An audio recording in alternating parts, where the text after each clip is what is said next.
بسم الله الرحمن الرحيم السلام عليكم ورحمة الله تعالى وبركاته كلنتي وعaan wanaagsan daawadayaal ku soo dhawaada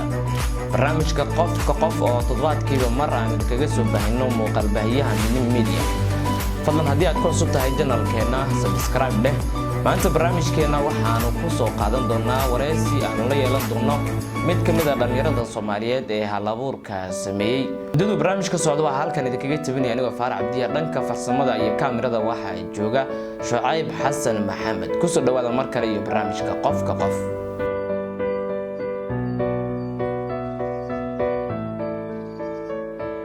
waa tahay daawadayaal saan hordhaca barnaamijkeeda kugu sheegay maanta waxa barnaamijkeena marti noogu ah Cabdiraxiin Cumar Cabdiraxiin oo kamid ah dhalinyarada Soomaaliyeed waa tahay Cabdiraxiin markale ku soo dhawaan ku leeyahay media su'aasha ugu horeyso aan jeclahay inaan ku weydiiyo waxa ay tahay nin dhalinyaro haddana hal-abuur badan sameeyay wax qabad badan sameeyay waxaad madax ka tahay ururka ama organization-ka lagu magacaabo Somali Youth Hub bal waxaad inoo faahfaahisaa organization-kaas waxa uu yahay iyo wax qabadkiisa بسم الله الرحمن الرحيم السلام عليكم ورحمة الله تعالى وبركاته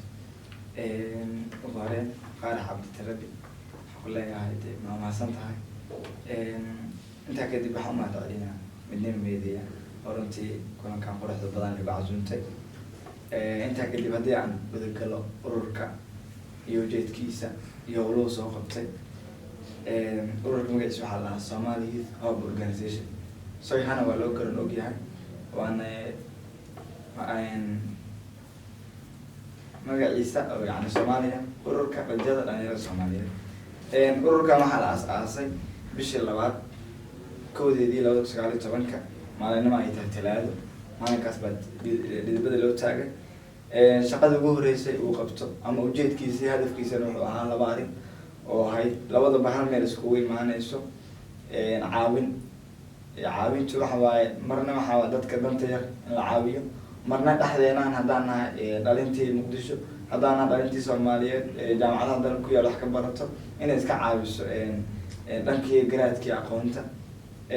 shaqada ugu horeysay aan qabano 3 bisha Afraad 2019 ka yahay maalinimo Arbacay tahay waxaan u qabanay arday sanadkan ka soo qalinjibinaysa iskuulada ku yaal gobolkeena Banaadir waa tahay intii aan u guda galin wax qabadka ururka bal inaad asaastaan ururkan maxaa keenay oo aad leedahay waa loogu baahnaa sida wada ognahay dalka xaaladu ku sugan yahay qof walbo inda leh ama dareen lahaa anagu rabnaan ka dhidhino xaaladda dalkeena uu ku sugan yahay rabno inaan isbedel ama hanka nagu jiro nagu duugan inaan banaanka soo dhigno anagu rabno tiyaan nagu qasabtay sababtoo ah dalkeena xaaladdu ku sugan yahay dareenne wax badan naga dhax buuxa inay wax naga maqan yihiin wixii naga maqan yahay waxay noqotay inaan dad caawin ama inaan isku naxariisano ama inaan annaga wax qabsano horta sababtoo ah boqolkiiba 99 wax walba oo dalka laga isticmaalo markii laga reebo waxyaabaha daruuriyaadka qaarkood xitaa laga keeno dibadda tiiba sababtay inaan hamino ama hankeeni aan ka dhigno inaan urur asaasno si aan dhaxdeena isku caawin ujeedooyinka asaastan kamid inaan dadka danta yar caawino inaan dhaxdeena is caawino iyo inaan ujeedka ama muhiimadda ugu weyn watacaawino cala albirri wattaqwa wattaqullaha wa ilaahi dhahayo waa caawin dhaxdeena meel kasta aanto meel qof wada ku kooban ilaa 20 qof oo dadweyne ku jira mas'uulada dhalinyaro dhamaanteen waa dhalinyaro rag iyo dumar isugu jiro jaamacadaha dalka ku yaala Muqdisho kala jaamacadaha kala duwan ee Muqdisho ku yaalana kala dhigato arday waa tahay fikradii lagu asaasay ururka iyada alxamdulillah markay dad meel wada joogaan qaabkay doonaan ku wada joogaan waxbarasho ganacsi guriga ku wada noolaanaan macquul maahan suuragal ma ahan inay tusaale mar ayagoo bagaxa ama sheekaysanayo inay hal mar wada dhahaan macquul maahan inuu qof dhaho kadib ka daba dhahaan macquul waaye alxamdulillah fikirka aniga lahaa Cabdiraxiin Cumar Cabdiraxiin challenge badan ama isku day badan kadib guushii ugu dambeysay waan ku guuleystay hadda noqotay bishii labaad koodii 2019 maalin ay tahay Talaado in dibadda loo taago laakiin inta wax ka horeysay marar badan isku day way jireen ugu dambeyn Ilaahay ma hadiyay waqtigaas ku guuleystay. waa tahay waxqabadyadii aad samaysaan maxaad nooga sheegi kartaa? Faarax Cabdi Tarabi waa mahadsan tahay. Waxqabadkeeni waxaa kamid ahaa maadaama aan dhahnay caawin dhan walba garaadiyo iyo cunno ama caawinaad dhan kasta ahbo. Sida wada ognahay bini aadamka wuxuu ka kooban yahay laba qaybood oo ah jirka iyo maskaxiyan. Annagoo rabno labadaba inaan dhisno, garaadka iyo gaajada inaan tirno annagoo rabno, waxaan sameynay waxaan ka bilownay garaadka inaan horta dhisno ugu yaraan. Markii aan ka bilowno ama aan isku dayno inaan garaadkii wax ka qaban karno, kadibna aan gaajada u gudubno. 3 bishii afraad 2019 maalinimo ay tahay Arbaco waxaan qabanay seminar aan u qabanayno ardayda sanadkan kasoo qalin jebisay iskuuladii dugsiga sare galaaska ugu dambeeya form 4. waxaan qabanay seminar oo ku saabsan sida ku dooran lahayn jaamacada, how to choose your faculty. ciwaan uga dhignay. alxamdulilah 3 bishii afraad 2019 noo qabsoomay, waxayna shaqadii ugu horeysay. taa waxaa noo xigtay maadaama aan dhahnay gaajadii iyo garaadkaan rabna inaan wax ka qabano ama aan isku dayno ugu yaraan aan u ekeysiino. maadaama aan ka bilownay garaadkii waxaan usoo dhaadhacnay gaajada.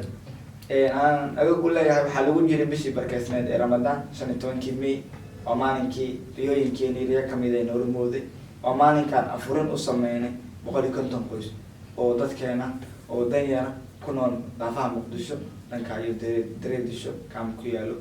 alxamdulilah ayadana waa ku guuleysana, shaqada labaad ay noo hayd. intaa kuma hakin mana ka gaabin. waxaa noo xigitaa biyogelin ilaa iyo 5 kaam ay ku nool yihiin 418 qoys. waxaan usoo abuurnay ama u talaalnay biyo tubo 14 bishii 6 2019 ilaa iyo shalay oo ay 15 bishii 6 2019 oo Jimco iyo Sabti shaqadaas oo kala qabanay. shalay ay ahayd taariikhda 16 oo shalay ay ahayd taariikhda 15 bishii 6 2019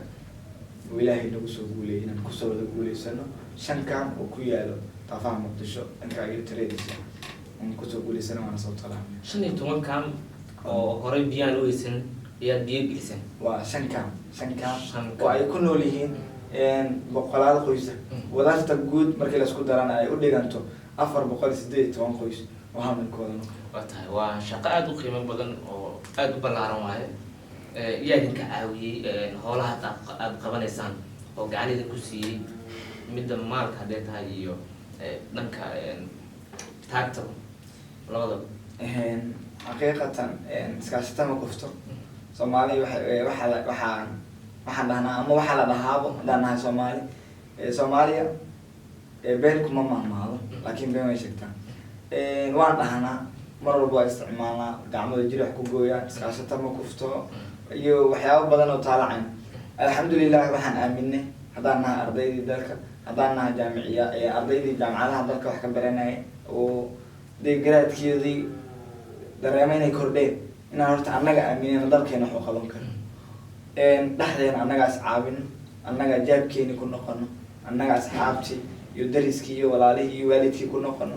jawaabkeena wax kasoo aruurina, kadib dadkeena ula tagna. ma jirto dawlad ama hay-ad ama jamciyad ama urur kaloo na caawiyo. haddaan nahay Soy Hope Family annaga is caawino dhexdeena, dadkeena na caawino. waa naftaada ka qaad, naftaada u qaad. waa tahay cabdiraxiin shaqo wanaagsan ayaad qabateen. dadaalkiina rabbi ha idala galab galo. su-aasha xigtay aan jeclahay inaan ku weydiiyo waxa ay tahay maxaad hiigsanaysaan mustaqbalka? xaqiiqatan hami aada u sareeyaa nagu jiro. saad ka garan karto magaceena aan wadano. magacaan wadano wuxuu ka kooban yahay 4 qayb. waa Somali Youth oo dhalinyara iyo Hope oo raja iyo organization urur. haddii aan wax uun kaaga sheego ama aan dhiraandhiriyo 4 qodob muhiimadda iyo qaayaha ama hamigeena oo leeyihiin ama qiimaha nagu leeyihiin haddaan nahay Soomaali. erey ugu horeeya waa Soomaali, magacaan wadano. Soomaaliyana dee annaga iska leh oo annaga kasoo beeranay maadaama magacii Soomaali aan qaadanay. Soomaaliya aan rabnaa qaaradaha kaloo dariska la iyo kuwa ka shisheeyaba inaan ka marsiino. waa hadafka iyo ujeedkaan u qaadanay magacaan. qodobka xiga waa youth oo dhalinyara. dhalinta dalkeena xaaladda ku sugan tahay waan dareemi karnaa annagoo rabno inaan ka dhiidhino dareenkeeni ku aadan dhalinyaronimo aan banaanka soo dhigno magacii sababtaas aan u qaadanay ama aan rabno ama aad ka dheehan karto inaan magacaasi aan ka dhaweeno shaqadii qaban lahaayeen hoobna waa rajo dhammaanteena rajo ku nool baan nahay waxaad markasta ku haminaa ama aan ku fikirnaa inaan nolol qurux badan inaan daara qurux badan inay tariimo noo maraan wadadan dheer kilometer 4 iyo isku xirto ilaa iyo dabkiyo shaqaalaha inaan tariin marsiino sida wadamada deriskeena oo kale sameeya sababtoo wax banama dheera ayagu waa dad anaguna waa dad hamiga nagu jiro ayaa ka turjumaya inaan meesha gaarno organizationna waa urur ama midow ku midoobeen hal ujeediyo hal hadaf Somali Youth Hub Organization kuma qaadan inaan waqti yar ay jirto ama shaqo yar ama waxyaabo yar oo qabato deedna ay burburto higsigeeni ugu fog waa labo in laga waayo dalkeeni hooyo caasimadda Muqdisho gaar ahaan maadaama hadda ay ka aasan tahay ururka caasimadda dalkeena hooyo Soomaaliya qaasatan Muqdisho waxaan rabnaa inaan laga waayo laba arrin oo ah gaajiyo garaadiri in gaajad laga waayo dalkeena la waayo dad macluul iyo baahi u dhintay iyo in la waayo dad jaahilnimo dartoodii ku halaagsama dartoodii dhibaato badan ay ga soo hoyto ujeedkuna waa ka waa tahay ugu dambeyntii fariinta aad dirayso oo aad bulshada la wadaagta aad jeclaan lahayd adigoo fursadan ka faa'iidaysanaya maxay tahay ومحسن tahay Faarax xaqiiqatan intaan barnaamijkan soo fariisan ka hor markii aan magac iyo falanqeyn ama magac ku sheegay markaan Somali Youth Hub Organization magaca markaa ku dhawaaqay ama magaca ugu horeeya Soomaaliya si fiican ay soo fiirisay markaa ku dhahay ilaa orayga ugu horeeya ka bilaab Soomaaliya ahayd fiirida soo fiirisa waxay u abuurtay inaan erayo yar runtii aan isleeyahay dadkaagii waad kula hadli kartaa jaanis maad ku haysataa aan hadda isku day inaan sameeyo waxaan ugu magac daray Soomaaliya isdaba qabo waxay u dhacaysaa sida tan Soomaaliya samaan badan saacadaha isdabayaan sikimaha isxigxiga xaalkeena siduu yahay xogogaal baynu ka wadanahay soo celinta samaantii hore saqiirkiyo kabiirkuba xilgooni hadduu iska saaro sikin baynu kusoo noqon saadirkiina uumana saacidaad buu noo fidin sahal maaha Soomaaliya xaalkeena siduu yahay si kale ku bogsomaynee salaad iyo sujuudaha istighfaarta aan badino saacidaadda dhexdeenana ku dadaalna saaxiibayaan Soomaali baynu wadanahay sarkuleeba inaga ugu sareyna saadaashu waa guul saadir baa nala jira islaam baynu waa tahay daawadayaal waxaan jeclahay inaan halkan kusoo gabagabeeyo barnaamijka qofka qof oo toddobaadkiiba mar aad kala socotaan warbaahinta media muddadii barnaamijka socday waxaa nagala qayb galay sida aad daawateeba Cabdiraxiin Cumar Cabdiraxiin oo ah aasaasaha ururka dhalinyarada rajada Soomaaliyeed waxaan idin la socodsiinaa anigoo Faarax Cabdi iyo barnaamijka lamid ah nabadgelyo